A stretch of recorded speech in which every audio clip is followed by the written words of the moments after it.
বলেছেন যে এক সেকেন্ড, আপনি আমাকে বলেছেন আওয়ামী লীগ আমার বন্ধু হতে পারে। আচ্ছা, আমি আমাকে ব্যক্তিগতভাবে বলবেন আওয়ামী লীগ আমার বন্ধু হতে পারে, আপনি যেমন বলতে পারেন আওয়ামী লীগ আমার বন্ধু হতে পারে, আপনি যখন বলতে পারেন আমার বন্ধু হতে পারে, আওয়ামী লীগের ডিসকাশনে আমি আপনাকে প্রশ্ন করতেই পারি যে আওয়ামী লীগের ডিসকাশনে আমি জিজ্ঞেস করতে ছিল সম্ভবত তখন থেকেই আমাদের এই যাত্রা। আর ইন্টারিমটা জনগণ এটার উত্তর দিবে। ইন্টারিমটা কে? মাহফুজ সাহেব আর আসিফ সাহেব আর নাহিদ সাহেব কয়েকদিন আগ পর্যন্ত ইন্টারিমের অংশ ছিল না। আওয়ামী লীগ নিষিদ্ধের যে আন্দোলন, আপনি একটু স্মরণ করেন তো এই আন্দোলনটা কোনটাকে বেস করে শুরু হয়েছে? এই আব্দুল হামিদ যে দেশ থেকে চলে গেল, এটাকে কাউন্টার করা, এটার জবাব চাওয়ার ক্ষেত্রেই কিন্তু, জবাব চাওয়া থেকেই কিন্তু এই আন্দোলনের শুরু হয়েছে। কাজেই আপনি যেই বাইনারিতে আমাকে ফেলতেছেন, আপনি যেই প্রশ্ন আমাকে করতেছেন, ওই প্রশ্নে আপনি জর্জরিত, আপনাকে উত্তর দিতে হবে যে আপনি কেন আব্দুল হামিদ পালায় যাওয়ার পর রাস্তা নামেননি। আমরা তো ইন্টারিমের কাছে জব চেয়েছি, আমরা তো ইন্টারিমের কাছে আমরা স্লোগান দিয়ে বলেছি যে ইন্টারিমকে একটা জব দিতে হবে। ইন্টারিম ইন্টারিম জব দিয়ে তার ঊর্ধ্বের কোনো সরকার না। ইন্টারিম আমাদের কাছে অ্যাকাউন্টেবল। কাজে ইন্টারিমকে এই প্রত্যেকটা যে যতগুলো নাম আপা উল্লেখ করেছেন, এরা তো আমাদের কেউ বন্ধু না। আপাদের বন্ধু হইতে পারে, আমি জানি না, তা আমাদের তো কেউ বন্ধু না। আপা যদি বিএনপিকে রিপ্রেজেন্ট করে থাকেন, তাহলে মির্জা ফখরুল আজকে যেটা বলছেন যে সারা দেশের মানুষ আওয়ামী লীগকে চায় না, তাহলে আমি এই প্রশ্নটা করতে চাই, তাহলে মির্জা ফখরুলকে কোন দেশের মানুষ বলে দিয়ে গেছে যে আওয়ামী লীগকে তারা চায় না? মির্জা ফখরুলের কাছে যেই জনগণগুলো, যেই মানুষগুলো বলে দিয়ে গেছেন, আমাদের কাছেও সেই জনগণ, সেই মানুষরাই বলে। দুইটা প্রশ্ন। আপনি আমাকে বলেছেন যে এক সেকেন্ড, আপনি আমাকে বলেছেন আওয়ামী লীগ আমার বন্ধু হতে পারে। আচ্ছা, যেহেতু আপনি আমাকে একটু ব্যক্তিগতভাবে প্রশ্নটা করলেন, আমি আপনাকে একটা ব্যক্তিগত প্রশ্ন করি। আপনার বয়স কত? না, আমি এই প্রশ্নের উত্তর আপনাকে দিচ্ছি না। আচ্ছা, আপনার বয়স যদি আমি ধরেও নেই 30, ম্যাক্সিমাম 30, আপনার বয়স যখন 13 ছিল তখন থেকে না আমাদের এই যাত্রা শুরু হয়েছে। তো আপনারা 36 দিনে আওয়ামী লীগের বন্ধু হয়েছেন না শত্রু হয়েছেন না কি হয়েছেন বলতে পারবো না, তবে আমরা মনে করি বাংলাদেশে ভিন্ন মতের রাজনীতি থাকতে হবে, এবং ভিন্ন মতের রাজনীতির কোএক্সিস্টেন্সটার নামই হচ্ছে গণতন্ত্র। কোন ভিন্ন মত এটা? সেটা ভিন্ন মতটা কোনটা? সেটা সেই ব্যাখ্যা তো আপনাকে আমি দেব না। এটা তো টকশোর ব্যাখ্যা দিবেন। আপনার বয়স যেমন আপনি বলেন, এটা তো ব্যক্তিগত প্রশ্ন, আমি সেটা কেন দিব? ব্যক্তিগতভাবে বলবেন আওয়ামী লীগ আমার বন্ধু হতে পারে। আমার বয়স কত? আপনি যেমন বলতে পারেন আওয়ামী লীগ আমার বন্ধু হতে পারে, এটা মিডিয়াতে জিজ্ঞেস করতে পারেন আমার বন্ধু হতে পারে। আওয়ামী লীগের ডিসকাশনে আপনাকে প্রশ্ন করতেই পারি যে আওয়ামী লীগের ডিসকাশনে আমি জিজ্ঞেস করতে ছিল সম্ভবত তখন থেকেই আমাদের এই যাত্রা। আর ইন্টারিমটা জনগণ এটার উত্তর দিবে। ইন্টারিমটা কে? মাহফুজ সাহেব আর আসিফ সাহেব আর নাহিদ সাহেব কয়েকদিন আগ পর্যন্ত ইন্টারিমের অংশ ছিল না। ইন্টারিমটা কে? যে নাহিদ বের হওয়ার সাথে সাথে মাথায় হাত বুলিয়ে বলে তুমি বাংলাদেশের পরবর্তী প্রধানমন্ত্রী। এই ইন্টারিমটা কে? যাদের পিএস স্টুডেন্ট অবস্থায় ঢুকে, মানে স্টুডেন্ট অবস্থায় উপদেষ্টা হওয়ার পর পিএস 8 মাসে 400 কোটি টাকা নিয়ে বাইর হয়। এই ইন্টারিমটা কারা? ইন্টারিমটা আসলে কাদের নিয়ে হয় যে এই ইন্টারিমের প্রধান আমাদের এনসিপির নেতাদের পিছনে হাত দিয়ে বলে, বিদেশি গণমাধ্যমকে সাক্ষাৎকার দিয়ে, যে তোমরা যদি দেশের ভার না নাও তাহলে তো এই জুলাই স্পিরিটটা পানিতেই ডুবে যাবে। এই ইন্টারিমটা আসলে কারা ভাই? এই ইন্টারিমটা আসলে কারা? নিশ্চয়ই জানি না, বুঝতে পারছি না ইন্টারিমটা কারা। ইন্টারিম আব্দুল হামিদকে উড়ে যেতে দেয়। তাহসিন প্রশ্ন করছে যে আমরা তো সেটার বিরুদ্ধে দাঁড়িয়ে বলছি আওয়ামী লীগ নিষিদ্ধ করো। একজন অপরাধীকে অপরাধীও বাদ দেন, ওনার নামে মামলা আছে কি নাই? মামলা থাকা মানেই হলো সমস্ত বন্দরগুলোতে, স্থলবন্দর, নৌবন্দর এবং বিমানবন্দরে তার একটা সফট কপি চলে যাবে। নিষেধাজ্ঞা ছিল। আরে ভাই, গত 15 বছর আমার বিরুদ্ধে কোনো নিষেধাজ্ঞা ছিল, আমি কোথাও যাইতে পারি নাই। আচ্ছা, আমাকে হাইকোর্টের অর্ডার নিয়ে আসতে হয়েছে, তারপর আমাকে যাইতে দেয় নাই। আচ্ছা, সুতরাং বাংলাদেশে কোন নিষেধাজ্ঞা কাজ করে আর কোন নিষেধাজ্ঞা কাজ করে না, ওরা বেচারা তো 36 দিন, আর আমাদের তো 17 বছর, আর আমাদের কোন নেতার 50 বছর। তো সুতরাং এটা তো আসলে কম্পেয়ার করে তো হবে না। তো এই যে বিমানবন্দর পার হওয়া না হওয়া যে সরকারের ইচ্ছাধীন, এগুলার ভুক্তভোগী তো আমরা।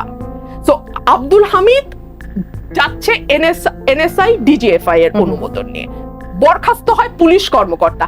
এই প্রশ্নগুলো না তুলে আপনি যখন একটা ব্রড আমব্রেলা নিয়ে আসবেন, আপনার একটা ছাতার নিচে আপনি সবকিছুকে ফিট ইন করানোর চেষ্টা করবেন, তখন তো এই ভাইটাল প্রশ্নগুলোর আর কোনো জবাব কোনোদিনও আমরা খুঁজে পাবো না।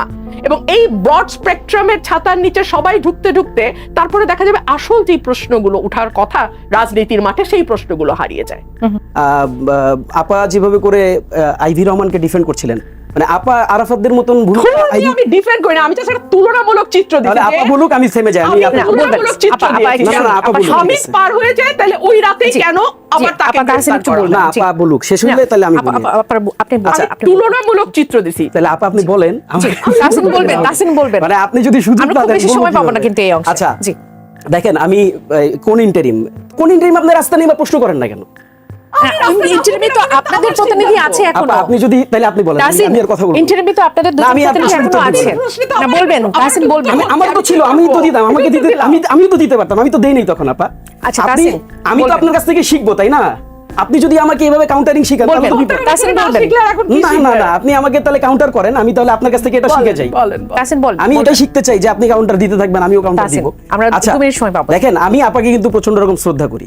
আমি এই কথাটা মানে আগেও বলছি, আপা বারবার রেগে যান আমার উপর। আমি জানি না কেন রেগে যান। আমি আপনাকে বলি, আইভি রহমানকে আপা যেভাবে করে বলছেন, ডিফেন্ড শব্দটা উঠাই নিলাম। জি, আপা বলছেন যে একা তিনি দাঁড়ায় ছিলেন নারায়ণগঞ্জে, তিনি শামীম ওসমানের বিরুদ্ধে একা নড়েছেন। আচ্ছা দেখেন, প্রশ্নটা বুঝেন, শামীম ওসমানের বিরুদ্ধে একা নড়লে তিনি আর বাকি সব পাপ থেকে মুক্ত, এটা কিভাবে প্রমাণ হয়? না, কিভাবে প্রমাণ হয়? আপনি যেই ওয়েতে আপনি এই টকশোটা আবার শুনবেন, কেটে ছাড়বেন, পাবলিক এটার উপর ডিসিশন দিবে। আপা যে কথাগুলো বলেছেন, আমি তো বলেছি যে ডিফেন্ড, আমি শব্দটা তুলে নিচ্ছি, পাবলিক এটার ডিসিশন দিবে আপা ডিফেন্ড করেছেন কিনা। আমার কাছে ভিডিও আছে, দেখেন। উনি 36 জুলাই, জুম করে দেখান এটা একটু, উনি 36 জুলাই কিভাবে করে দেখেন, কিভাবে করে পুলিশকে সাজাচ্ছেন, পুলিশ গুলি ছড়ে নাই দেখে, এটা পাবলিকের কাছে আছে। কাজেই আমি যদি কাউকে বন্ধু বলি, সেই বন্ধু তো যদি আপা কষ্ট পান, আমি তো বন্ধু এমনি বলতে চাই নাই।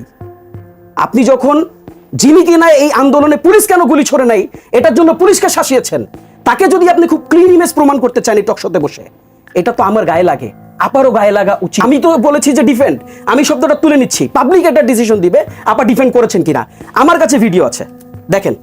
উনি 36 জুলাই, জুম করে দেখান এটা একটু, উনি 36 জুলাই কিভাবে করে দেখেন, কিভাবে করে পুলিশকে সাজাচ্ছেন, পুলিশ গুলি ছড়ে নাই দেখে, এটা পাবলিকের কাছে আছে।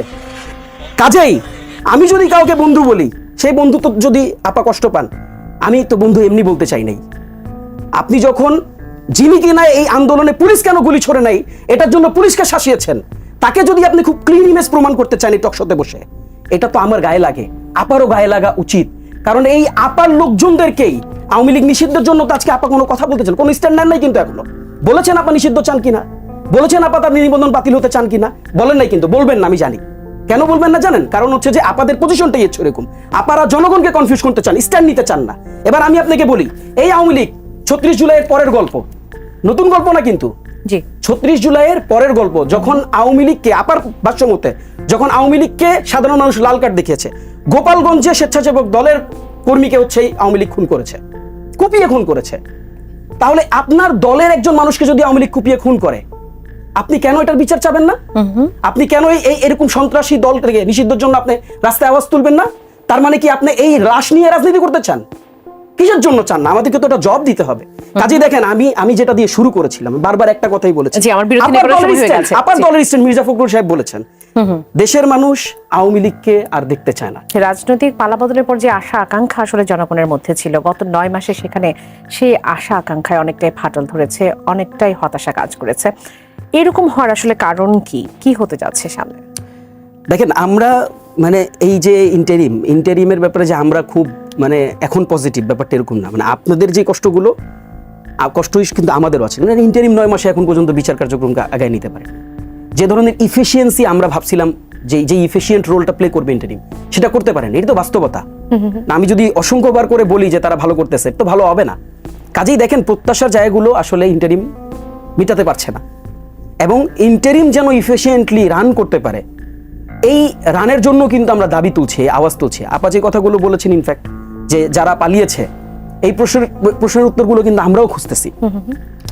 সেই প্রশ্নের উত্তরগুলো আমরা জানি না কবে পাবো, বাট এই প্রশ্নগুলো আমরা করতে থাকবো। আমরা ডেফিনেটলি এই ইন্টারিমকে আমরা অ্যাকাউন্টেবল একটা জায়গায় রাখতে চাই। আর আরেকটা ব্যাপার আমি জাস্ট একটু আপনাকে অ্যাড করে দিই। দেখেন, বাংলাদেশে আজকে যে প্রশ্নে আমরা আসলে ডিবেট করতেছি, এই প্রশ্ন এটা একটা সমাধান, এই প্রশ্নের সমাধান কিন্তু আমরা পেয়েছি আসলে 5 আগস্ট।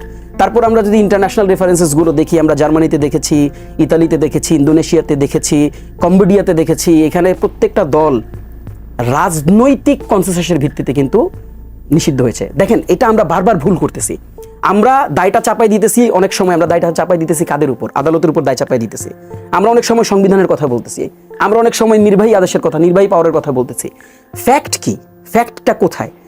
এই সবগুলো সিদ্ধান্তই যেই বডি নেক, সেটা লেজিটিমেট যে বডিটা আছে বা আইন বা আদালত যদি বলি, তারা যদি নেয়, অথবা এটা যদি নির্বাহী বডি নেয়, অথবা এটা যদি সাংবিধানিকভাবে হয়, এই সব কিছু হওয়ার পূর্বে কি প্রয়োজন?